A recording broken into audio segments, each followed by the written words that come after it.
Hi guys, I want to quickly show you how you can grab any color palette and bring it into your own Procreate app. So this is one of the video tutorials I made recently for Patreon. When you do these, I usually supply a palette with the image, with the painting I do, which you can download, and I'll show you that option first. Let's say you downloaded the palette and you've got it ready like this. You want to make sure that you basically cut out the gray parts, everything that isn't part of your colors. You just want to have your colors like this. Press done. To save the photo, then you open your Procreate app. On a new canvas, you want to go ahead and open your palettes, which basically opens when you've pressed your colors, then press palettes. Here you can press the plus and you can create a new one from photos.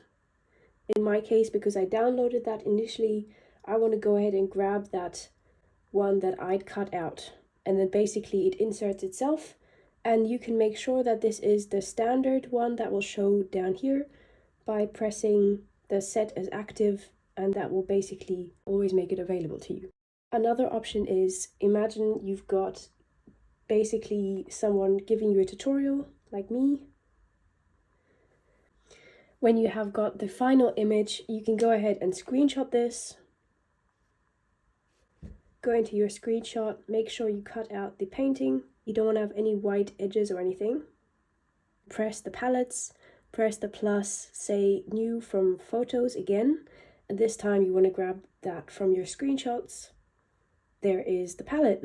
So that's also an option. This one is showing a few more darker blues than the other one did. It's best to get the image from the creator directly, to be honest, otherwise it might be distorted. But definitely you don't have to put in the actual hex values. That is a lot of work. Another way to do this is also when you open your options and you press canvas and you press reference, then grab your image that you cut out earlier from the palette, and then you can go ahead, work with this by color picking as you go if you need any support with these colors. And that's it. Thanks for watching.